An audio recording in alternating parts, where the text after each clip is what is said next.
Hello, everyone, and welcome to another GGB Supplier Showcase. My name is Jess Marquez, and I'm pleased to be joined here today by Jeremy Stein, President and CEO of Exacta Systems, one of the leading names in historical horse racing today. Jeremy, how are you doing today? I'm doing great, doing very good. Thank you, and appreciate you inviting me on your show today. I'm excited to have you on here today. HHR is definitely one of the rising sectors in the industry today. So to start out, tell me a little bit about Exacta and kind of how you got started in HHR, because I know you've been at this for a long time. Sure, sure. So Exacta was originally founded in 2012, and I got my first introduction into HHR around July of 2013. And that was just by happenstance, taking a meeting, going to Kentucky Downs and learning and understanding what HHR was. Prior to that, had never even heard of what that product was, or that there wasn't even an industry that was trying to form around that. When I saw that product on that floor, I was like, I think this is something that I could really get my head around, and understood that it was an underserved sole supplier type of market. And felt that with my experience in gaming, I could bring what I had with Intuicode Gaming to the table, and then working with other gentlemen that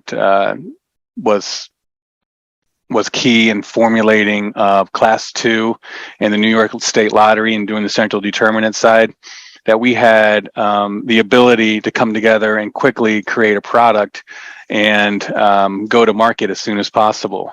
But it really wasn't until September of 2013 when we had the ability to roll up our sleeves and get to work. And we brought in experts in the horse racing industry, and as I said, myself and my business partner in Intuicode Gaming with respect to the terminal and content side.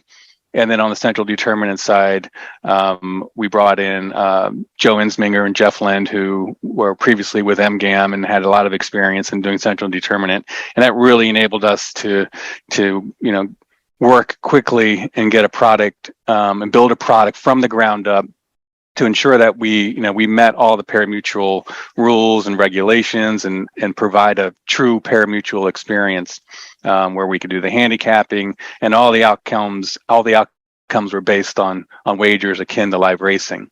And by doing it from ground up, we took the premise that we didn't want to bend an existing Class 2 system or anything of that nature. We wanted to actually make sure we were looking at this purely from the parimutuel aspect. And then, parimutuel, to put it simply, is just wagering on the results, where the results of a wager must be solely based on the outcome of a race or set of races. And also, the operator doesn't have a stake in that outcome. So all the money that is wagered into a parimutuel race is then in a pool. The operator takes their commission off of that wager, and then all of the winnings that go out to players come out of that pool. And so HHR is a form of parimutuel wagering. The difference here is it's wagers based on previously run races or set of races, and it can happen very quickly. And so that's really what the innovation in parimutuel racing that's permitted the industry and for these racetracks to now have a product that can then put them in a position to support themselves. When we initially got into the market, the historical horse racing was really, the initial form was based on one race. And we've developed patents, secured a few patents over the years, but most prominently is our plurality of races, which has made HHR what it is today. And that innovation was instrumental in providing the foundation of creating the engaging, entertaining wagers and game mechanics, and could mimic traditional wagering as you see in Class 3 gaming today as much as possible. And again, we built, from the onset, we wanted to create an API that we could then attract or provide to other large manufacturers and bring them into the industry. But at that time, the industry consisted of, just a couple of tracks and was in a couple of states. And there really wasn't a huge market. So that's where we leveraged Intuicode Gaming and its ability to create content in order to prove the viability and that there is a market that could have potential to grow. If you were to ask me back then, is HHR going to be, this huge new gaming segment? I would have been making things up. But ultimately, that's exactly what we ended up doing. Is we've created a new gaming segment that has attracted, large operators and large manufacturers. And that was something that, again, we didn't go out to do, but it certainly was something that we just kept our head down and focused. And if we stuck to our fundamentals and created a product that not only served the operators and the tracks, it actually served the entire horse racing industry, then that was something that was, meaningful and yet viable for a good business for us to grow. And it wasn't until April of 2015 when we actually went live with our first product at Kentucky Downs. And when we hit the floor, it was an instant success. I mean, we got a lot of, great reviews of the game mechanics, the great review of the types of games we could do. Being just the sole provider, again, of content on the floor, we had to provide a diverse set of products, but we knew we had to do that in order to provide a proving grounds of what HHR could be and what it could look like. But with that success in 2016, we then went live in Wyoming. 2017, we were live with Ellis Park in Kentucky. And it just continued to grow. In 2018 we were with Keeneland Red Mile. And then there was one of the big milestones. I would say there's probably two really big milestones that occurred in the industry that brought a lot of attention and HHR to the forefront. First of which is in 2018, we passed legislation for HHR in the state of Virginia. And that was extremely meaningful because racing was shuttered in Virginia. By doing this, we had the ability not only to bring HHR, but also to revive racing in the state of Virginia. The second big milestone that occurred is Churchill decided to come into the market as well in Kentucky. And those two things happening at that time brought HHR to the forefront, and I think really were meaningful in demonstrating to gaming suppliers, to the market, to other states, that this was a true viable market. Now HHR is probably the fastest growing new gaming segment, and new states are eager to adopt the HHR market that fortunately that Exacta was on the ground floor and creating.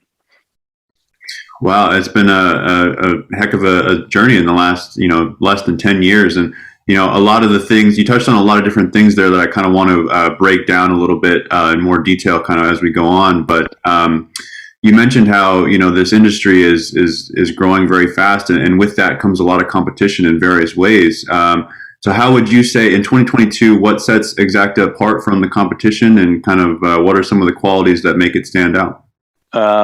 Great question. I think there are several key points that set Exacta apart. I think the two prominent points are our technology and our commitment to be a partner, not just a vendor to our customers. I like to think of ourselves as not just being a high-tech company, but also a high-touch company. We view our customers as partners. We're there from the beginning with legislative efforts, opening the facilities, supporting their growth however needed, and then continuing to also, reinvest in the technology and ensuring that we can always attract best of breed and bring new gaming content opportunities to their floor. And that's just on the front side and in the kind of what you can see side. On what you can't see is kind of the back of the house and our distributed gaming network and our real-time monitoring systems that allows us to support our customers, and we support them real time 24/7. We have techs and offices in every state in which we have our product deployed. And by doing that, we're able to monitor and determine typically before our customers are even aware if there's a potential floor disruption that's going to go on. And we provide business intelligence tools to our customers and real-time data stream that they can use in order to leverage marketing and customer service. So I think all of these things as a whole is, we're not just a vendor to our customers. And our product, our technology separates ourselves in that it is, best of breed and a high class type of product, but it's also who we are as a company and ensuring that we're there for our customers and that we're going to continue to support them and through their growth period and the maturing of the markets from where they were in the beginning, where some of these customers didn't even know how to operate a floor. We're there to handhold and do what's needed. And, we'll continue to bring on, new manufacturers onto our system. I think we have the highest count of different manufacturers on our system now. Just to name a few, I think we're about 10 count now. So IGT, AGS, every Light and Wonder, Incredible Tech, Gaming Arts, and the list continues to go on and continues to grow. And we also, aren't complacent with respect to our tech and think it's the best mousetrap. We're always trying to find ways to innovate and make it better, and bring new types of gaming that's popular in Class 3 and Class 2. So I think soon you'll see persistent style games on our system, and also ETGs. So there's a lot more to do, and a lot of growth ahead of us with respect to our product and our customers. And you touched earlier about the different markets. Could you kind of give a little bit more in depth of a breakdown in terms of where your terminals are located, kind of maybe a total head count, and maybe what are some new opportunities maybe on the horizon for new markets? Absolutely, yeah. So again, as I mentioned, if you had asked me that question, 7 years ago, it would have been an answer that's nowhere near what I'm about to tell you. We're about to exceed 4,700 terminals on the floor today. I expect that by the end of the year, we'll be over 5,000 machines with the planned new openings that we have in front of us. We're live, and that's only in 4 states. We're live in Wyoming, Virginia, Kentucky, and most recently in New Hampshire. We're in 26 locations throughout all those states, and I expect that we'll be in over 30 by the end of the year. It's incredible to think that when we first started, we were doing, in the hundreds of millions per handle on our machines. Exacta alone this year will exceed 5.5 billion in handle. It's an astonishing number, and sometimes I kind of pinch myself at the fact that that's where we are today. And it's really been a product and an innovation that has made a positive impact on the racing industry. And that actually is a perfect segue into my next question, which is what are some of those impacts that Exacta and HHR as a whole have benefited the horse racing industry, which in recent years has kind of has sputtered a little bit, but has seen a bit of a resurgence. Yeah, no, it's been remarkable, and I'm sure you can read some of the headlines almost every week now where HHR has positively impacted the industry, and that comes not just in purse sizes, but it's it comes across the entire gamut of what is required in order to support the racing industry. I quickly learned when I got started, that the passion the stakeholders have for racing, and that this isn't just an HHR gaming play. This is actually meaningful and matters to a lot of people outside of just what's on the floor. From the horsemen, the jockeys, the farmers, all of those folks are positively impacted by this HHR product, which is just incredible to think that, there's a purpose behind what's being put on that floor beyond just providing games for players to come and enjoy. It really is a means for an industry to leverage innovation and not just survive, but thrive. It's a product built for a racing industry to support itself and not look for a stipend or some kind of other means in order to keep surviving and keep racing. We've seen in Kentucky and Wyoming and Virginia, especially Virginia, where racing was shuttered, we've seen a resurgence in their racing industries.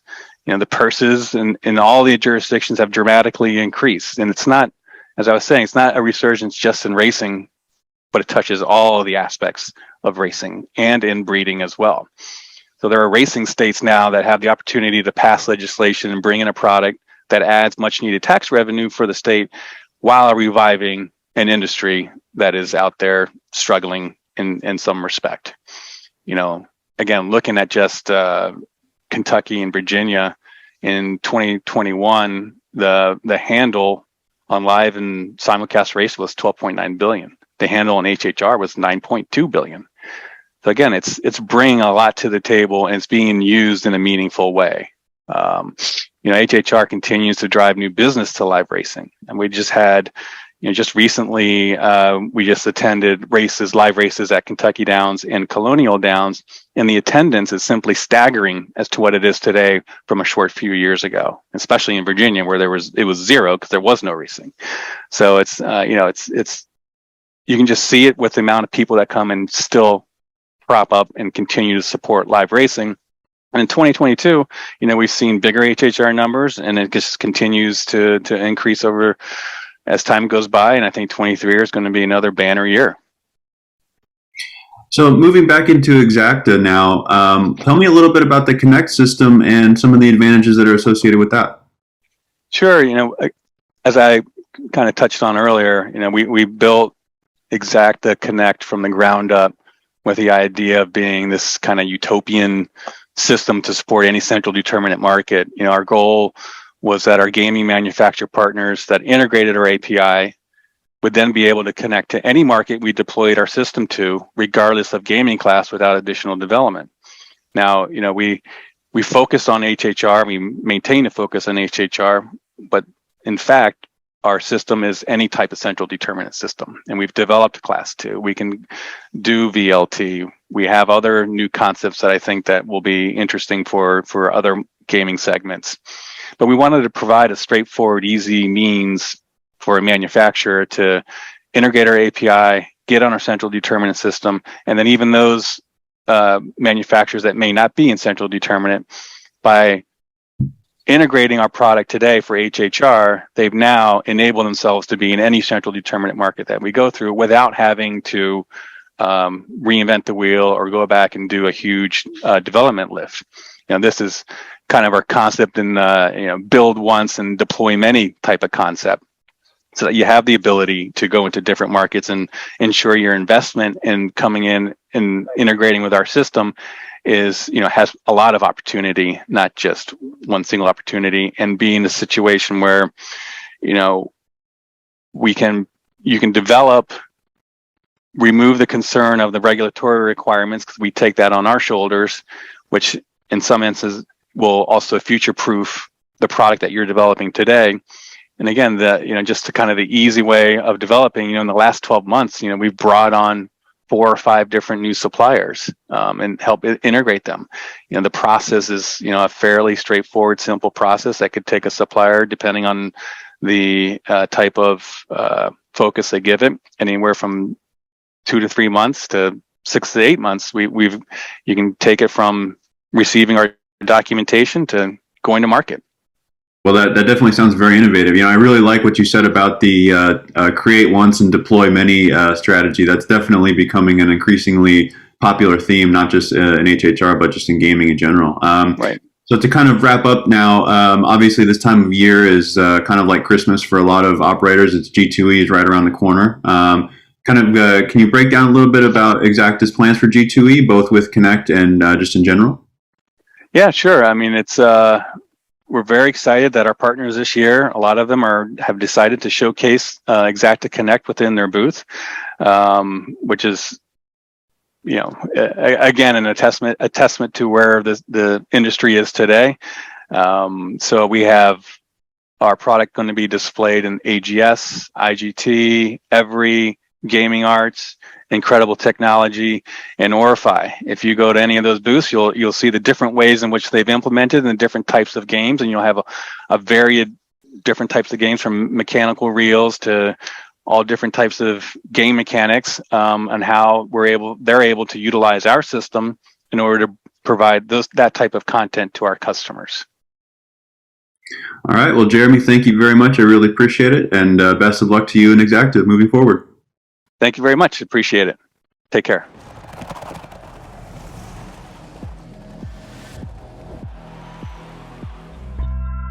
Thank you for joining us for the GGB Gaming Supplier Showcase, our exclusive look at the best products and services produced by vendors for the gaming, iGaming, and sports betting industries. For more information about the GGB Supplier Showcase, contact Terry Brady at tbrady@ggbmagazine.com.